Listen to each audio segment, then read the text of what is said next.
Hello guys, welcome back to our channel. तो दोस्तों, आज जिस वीडियो के बारे में हम आपसे चर्चा करने वाले हैं वो है आपका voice part 20 passive form of past perfect tense negative sentence. तो चलिए दोस्तों, इसे समझने की कोशिश करते हैं।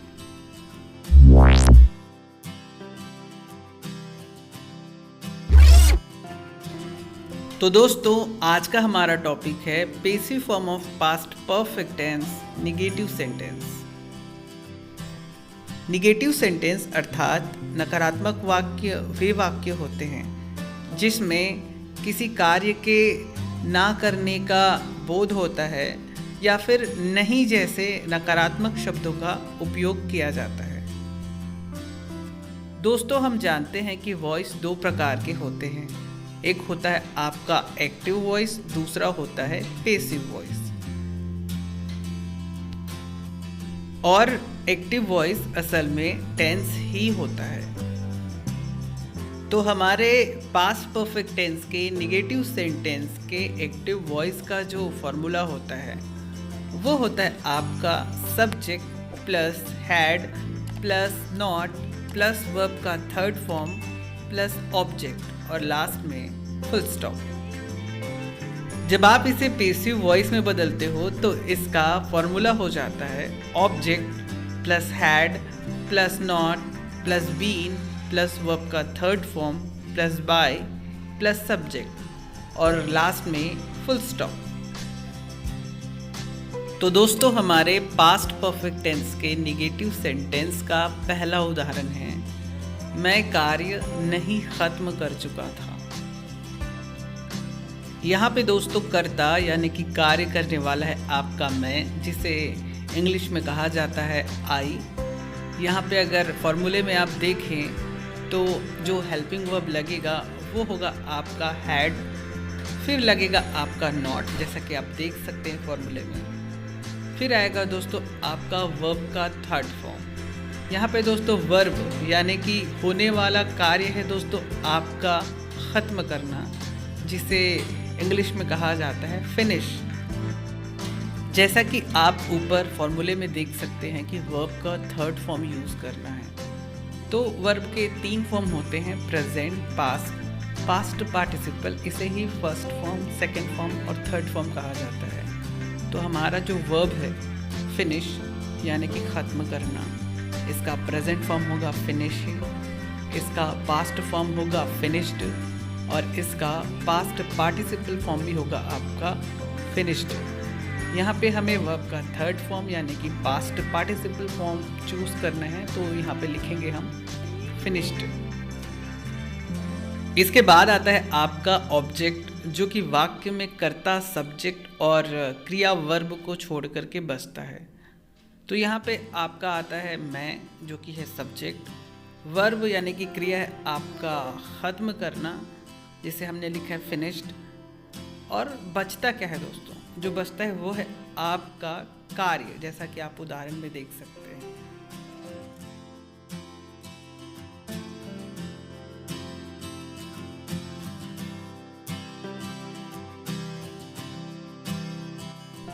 तो दोस्तों, इसे ऊपर दिए गए फॉर्मूले के हिसाब से क्रमबद्ध करके ट्रांसलेट करके कैसे लिखेंगे। I had not finished the task. यहाँ पे द का उपयोग आर्टिकल के अनुसार किया जा रहा है, क्योंकि किसी विशेष कार्य के लिए द का उपयोग किया जाता है। जब आप इसे पेसिव वॉइस के रूप में लिखोगे तो लिखोगे कार्य मेरे द्वारा खत्म नहीं किया जा चुका था। चूँकि दोस्तों पेसिव वॉइस जो होता है वो ऑब्जेक्ट से शुरू होता है, जैसा कि आप ऊपर फॉर्मूले में देख सकते हैं। तो हमारा जो ऑब्जेक्ट है वो है आपका कार्य, जिसे हम लिखते हैं द टास्क, और फॉर्मूले से लगेगा आपका जो कि हेल्पिंग वर्ब है वो होगा आपका हैड। फिर आएगा फॉर्मूले से आपका नॉट, फिर आएगा बीन,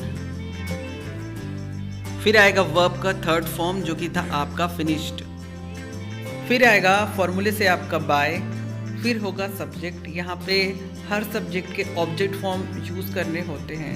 कुछ सब्जेक्ट के ऑब्जेक्ट फॉर्म मैंने यहाँ पे स्क्रीन में दिए हुए हैं। तो हमारा जो सब्जेक्ट है आई, उसका ऑब्जेक्ट फॉर्म होगा मी।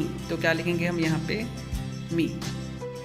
तो दोस्तों इसे ऊपर दिए गए फॉर्मूले के हिसाब से क्रमबद्ध करके ट्रांसलेट करके कैसे लिखेंगे? The task had not been finished by me, और लास्ट में फुल स्टॉप।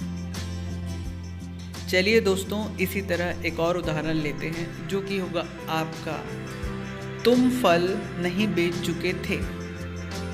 यहाँ पे दोस्तों सब्जेक्ट यानी कि कर्ता यानी कि कार्य करने वाला है आपका तुम, जिसे इंग्लिश में कहा जाता है यू।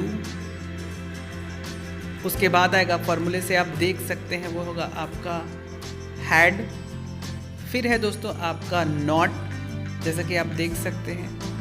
फिर है आपका वर्ब का थर्ड फॉर्म। यहाँ पे हमारा वर्ब यानी कि क्रिया यानी कि होने वाला कार्य है दोस्तों आपका बेचना, जिसे इंग्लिश में कहा जाता है सेल। चूँकि यहाँ पे आप देख सकते हैं फॉर्मूले में कि वर्ब का थर्ड फॉर्म यूज़ करना है, तो वर्ब के 3 फॉर्म होते हैं, जैसा कि मैंने आपको पहले भी बताया था, प्रेजेंट, पास्ट, पास्ट पार्टिसिपल। तो जो हमारा वर्ब है सेल यानी कि बेचना, इसका प्रेजेंट फॉर्म होगा सेल ही, पास्ट फॉर्म होगा आपका सोल्ड, और पास्ट पार्टिसिपल फॉर्म भी होगा आपका सोल्ड।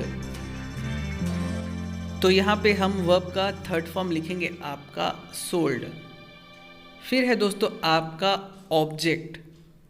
ऑब्जेक्ट को हिंदी में कहा जाता है कर्म, जो कि वाक्य में कर्ता सब्जेक्ट और क्रिया वर्ब को छोड़ करके बचता है। यहाँ पे दोस्तों तुम यानी यू हुआ आपका सब्जेक्ट, बेचना यानी कि सेल जो कि बेच चुका हो चुका है यानी कि सोल्ड, ये हुआ आपका वर्ब यानी कि क्रिया। तो बचता क्या है?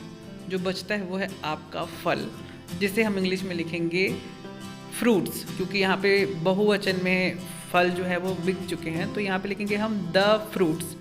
चूँकि खास वस्तुओं के लिए द का उपयोग किया जाता है जो कि बेची जा चुकी है, इसलिए हम इसे लिखेंगे द फ्रूट्स। तो दोस्तों इसे ऊपर दिए गए फॉर्मूले के हिसाब से क्रमबद्ध करके ट्रांसलेट करके कैसे लिखेंगे? You had not sold the fruits, और लास्ट में फुल स्टॉप। इसी उदाहरण को जब आप पैसिव वॉइस के रूप में लिखते हो तो क्या लिखते हो? फल तुम्हारे द्वारा नहीं बेचे जा चुके थे। पैसिव वॉइस दोस्तों ऑब्जेक्ट से शुरू होता है, तो जो हमारा ऑब्जेक्ट है वो होगा आपका द फ्रूट्स। फिर आएगा फॉर्मूले से आपका हैड, फिर आएगा आपका नॉट, फिर आएगा आपका बीन, फिर होगा आपका वर्ब का थर्ड फॉर्म जो कि था सोल्ड, फिर आएगा आपका फॉर्मूले से बाय, फिर होगा सब्जेक्ट। तो हमारा जो सब्जेक्ट था यू, इसका ऑब्जेक्ट फॉर्म यूज़ होगा वो होगा आपका यू ही, जिसके बारे में मैंने आपको थोड़ी देर पहले बताया था। तो दोस्तों इसे ऊपर दिए गए फॉर्मूले के हिसाब से क्रमबद्ध करके ट्रांसलेट करके कैसे लिखेंगे? The fruits had not been sold by you, और लास्ट में फुल स्टॉप। चलिए दोस्तों इसी तरीके से 2 उदाहरण आपके लिए। पहला है आपका तुम फूल नहीं तोड़ चुके थे, और दूसरा है आपका हम क्रिकेट नहीं खेल चुके थे। आप अपना जवाब मुझे नीचे कमेंट के ज़रिए ज़रूर बताइएगा, और नीचे सभी हमारे सोशल मीडिया के लिंक्स हैं, वहाँ पे भी आप हमें फॉलो कर सकते हैं और अपना प्यार दे सकते हैं। मैं मिलता हूँ ऐसी एक नई एजुकेशनल और लर्निंग वीडियो के साथ। तब तक के लिए दोस्तों नमस्कार।